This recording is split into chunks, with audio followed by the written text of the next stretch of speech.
Alright folks, that's Jamie Wrights. Y'all know him. He is the mouth of the Northeast, Mid-Atlantic. He's getting ready to get this show started up here at Shady Acres in Friendsville, Maryland. And this is the Husky and the second moto. And it was a lot like the first moto for me. I come out in like mid-pack to end of the pack. A lot of good riders at this national event. A lot of guys I've never raced before. And I gotta tell you, it was a lot of fun racing guys that are a little bit faster than you. And I just feel like I missed the setup out here at Shady Acres. I was running a 14.2 sprocket in the front, and that 390 should have had a lot more speed than what it had in comparison to some of these other guys, that's for darn sure. 083 up there, Gretchen on that 490 Mako. He could just stretch it out. Anytime he wanted, he got in these long straight stretches, he would just let it rip. And not that my 390's a slouch by any means, but I'm telling you, I think I could have run with them if I was geared properly. And that was my own fault. I think that I'm going to bump her down to a 13 tooth in the front, get away from that woods gearing, and we go to these, this is a fairly high speed track. Now me and that 735 up in front of me there, on that Yamaha, we mix it up. Me, him, and Gretchen in the back of the pack. I mean, this made for some great racing. I came off the track, my adrenaline was pumping. That's all I asked for. I go to these races, win or lose, I just wanted a good adrenaline pumping race, and this is what I got. Now this tabletop here, I don't think I cleared it but one time. I'm up right at the edge of the landing ramp and just didn't have enough in me to twist the throttle a little harder to clear that sucker. That was one lap in the books. I tried to keep the camera lens cleaned off for you so you wanted to stare at that little blob of mud on the left there for too long. They did an excellent job of keeping the dust down. I noticed that they put a lot of wood chip mulch in the track, kept the moisture in. Normally I don't like it too much because it just seems like the berms want to wash out on you pretty quick whenever you're running that bark mulch in there. But it was good. At this section here, they didn't have any in. There was a lot of rocks and stuff that were just getting pelted back on you. I caught one in the thumb, and I mean to tell you, it hurt. We got a drag race going on in here, and I got the inside line, and he's gonna have to back out. That's not the end of that 735 though, but I'm gonna do everything I can to catch up to old Gretchen up here and to swing her wide left, back in tight into that inside. I'm gonna take this right hand side. It wasn't quite as deep, and it's gonna let me close that gap in. Them 4 or 5 guys up in front though have checked out on us, and us three in toward the rear of the field back here are just having a blast in amongst ourselves, catching these berms. It's a good time. As you can tell, we got Bluebird skies heading down for our second lap. It's a 4-lap race. That tabletop right there, I wasn't pinching my knees into the tank like I should have, and that rear end on both bikes come out from underneath me a little bit, semi-whip. Not on purpose by any means, but I should have had a better grip on the bike with my knees for sure. Now I can get close and I can smell that tailpipe, that Gretchen up there, but just cannot seal the deal with them. Can't even get close enough to even think about making a pass. The old Husky was running good. I just don't think I missed the setup on it. Tire pressure felt good, front and rear.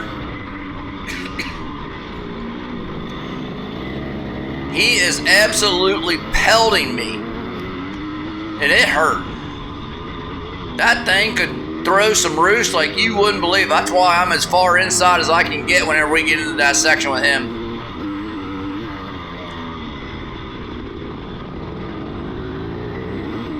I took that a little bit too far inside.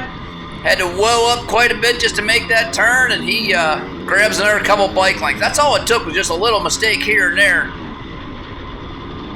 I'm going to try something on the inside here. Haven't done it all race. I'm thinking to see what he can do. And shorter, don't lose any really ground on it, but don't really make up too much. Now here I'm thinking I got something for him. Finally up beside him. I'm going to grab this inside line. But if you've ever been up against one of these old 490s, just one blip of the throttle, and I mean 3 bike lengths, bam, he's away. And you just lost everything you tried to get. You got to catch him in the tight and narrow stuff, or you're not gonna capitalize on anything with that big of horsepower in front of you, that's for sure. We catch this berm, held up pretty good all day. And if you notice at the start, we were clean over into the freaking grass. Everybody met up together, ran out of real estate.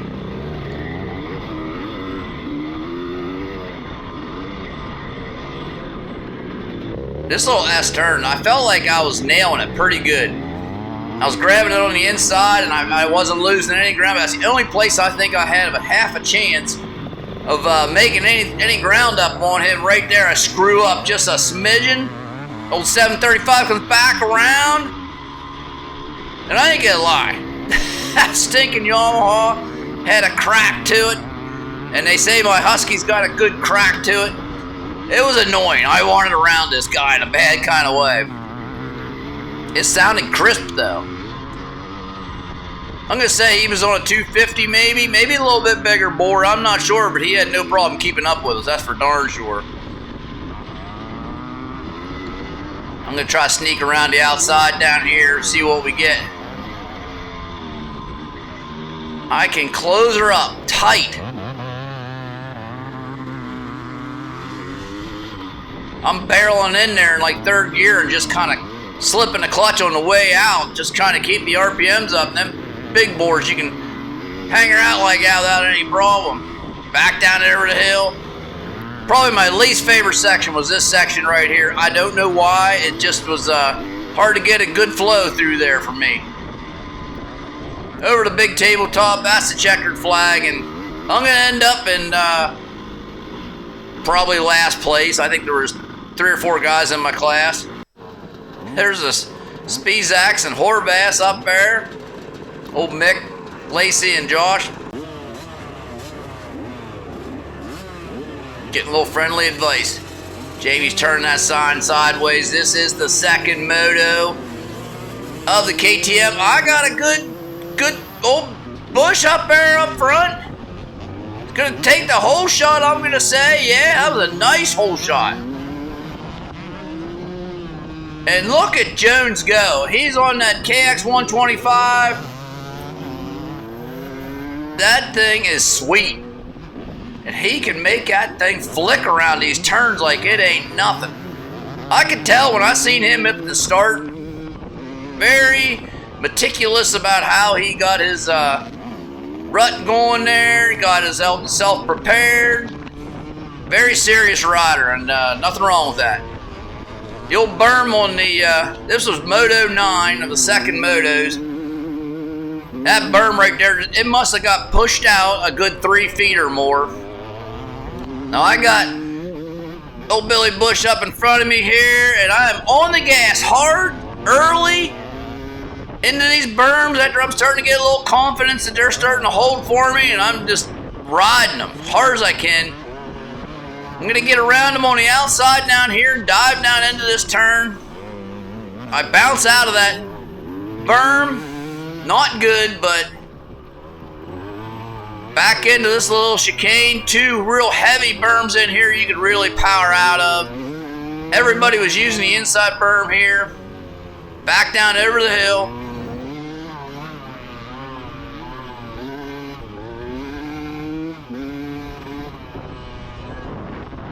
That's about as close as I can get folks to clearing that tabletop for myself. Back around. I think that's one lap in the books.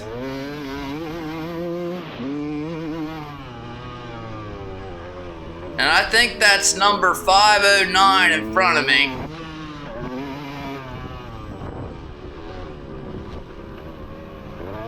I'll have to get up here and take a better look. But I'm closing the gap on him. I'm feeling good. The first moto I went out, and me and Jones got into a really good battle. Ended up coming out in second place in the overall. I come out of the first turn in second place, and Jones got first, I got second. That's how we finished. He got first, I got second overall, and then we started into this second moto. And I think I come out in fourth or fifth place. And the only person I've made it fourth, I think it was. And the only person is Bush. Made it by him with a little bit of a whoop section, and I'm closing the gap on old 509 up here. But as you can see, Jones is already taking that turn back uphill. Well, we only got a couple more laps to try to get her done, and at the very least I'd like to try to get a second overall, and we're going to see how well we can do here. I think I got something for old 509. I won't say he's holding me up, because he's not holding me up, but I need to take advantage of any strengths I have out here on the track.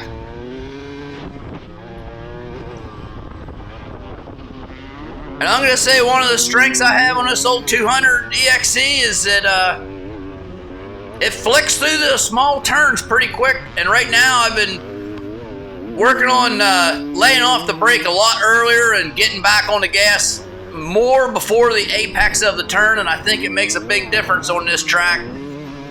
It seems to close the gap a lot faster. I think I'm getting on the gas faster than some of the other guys.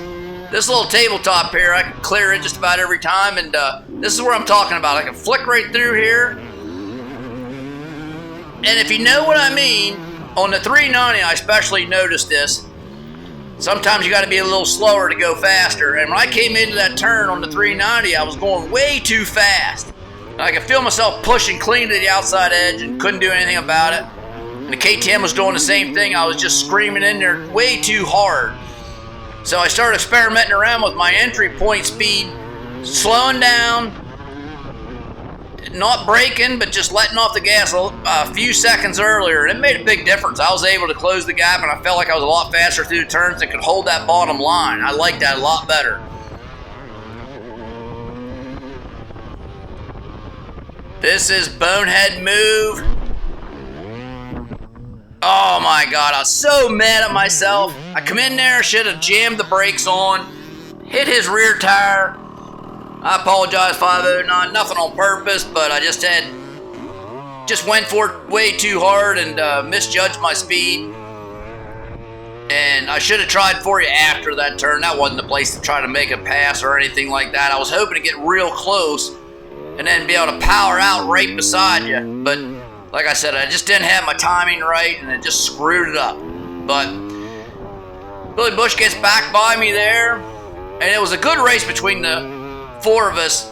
Had a great time racing these guys. We've got the white flag here, and hopefully we'll be back on action here in a couple weeks up at Cross Forks. This last lap, I'm just in cruise mode, and I'm going to tell you what, I had a good time up here racing the national crowd, and hopefully we get to do it again here later in the year. I enjoy getting up here and racing some of these folks I don't get around very much with. Talk to you a little bit later on. You guys have a good one. Adios.